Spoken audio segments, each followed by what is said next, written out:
Bien, alors, cette première vidéo pour essayer de bien comprendre ce que c'est une équation cartésienne de plan. Je vous ai dessiné ici un plan avec un vecteur normal à ce plan, donc ce qui veut dire, entre guillemets, qu'il est perpendiculaire au plan.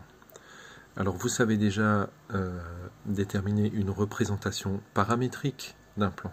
La représentation paramétrique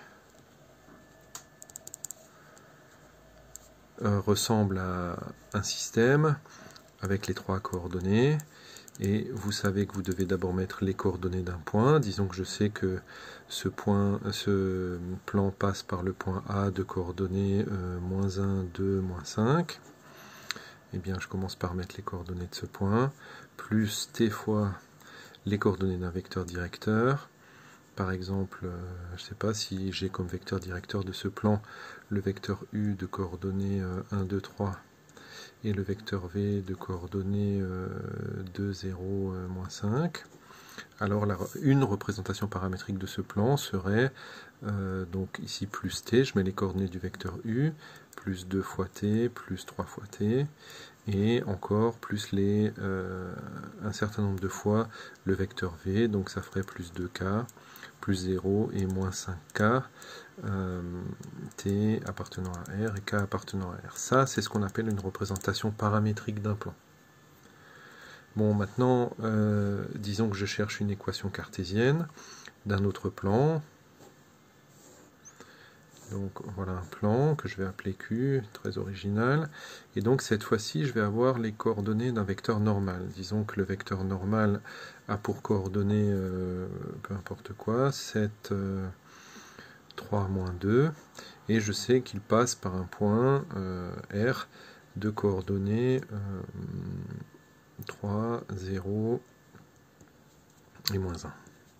Voilà, et j'aimerais trouver cette fois-ci non pas une représentation paramétrique du plan, mais une équation cartésienne de ce plan.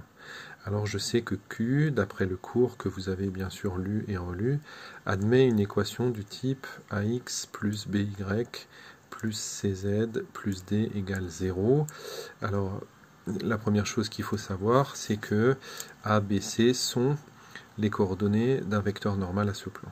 Donc je peux choisir pour A, B et C les coordonnées du vecteur normal 7, 3 et moins 2. Ça veut dire que Q admet une équation du type 7x plus 3y moins 2z plus d égale 0.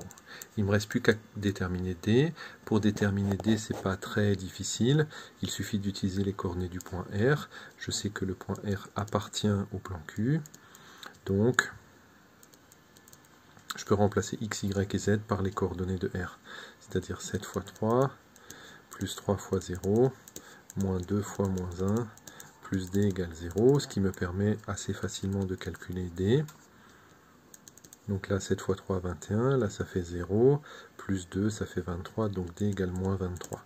Ça veut dire que Q admet pour équation 7x plus 3y moins 2z, pardon, moins 2z, moins 23 égale 0. Ça, c'est une équation cartésienne de ce plan. Bien sûr, si je multiplie cette équation par n'importe quel nombre non nul, ça donne une autre équation du même plan. Par exemple, si je multiplie par 2, ça ferait 14x plus 6y moins 4z moins 46 égale 0. C'est aussi une équation de ce plan. Voilà, j'espère que c'est un petit peu plus clair. Et donc, l'avantage de ce système-là, c'est que pour une représentation paramétrique, il me faut un point et deux vecteurs directeurs, alors que si j'ai un point et un vecteur normal, ça suffit entièrement pour caractériser le plan. Donc ça me permet ici, par exemple, de savoir si un point appartient à ce plan ou pas. Je prends un point, peu importe lequel, S de coordonnées, je sais pas, par exemple 0, 0, 4. Si je veux savoir s'il appartient à ce plan, je remplace les coordonnées de S dans l'équation. Donc 7 fois 0 plus 3 fois 0 moins 2 fois 4, ça fait moins 8, moins 23. Ça ne fait pas 0. Donc le point S n'appartient pas au plan Q. Voilà par exemple. Bien.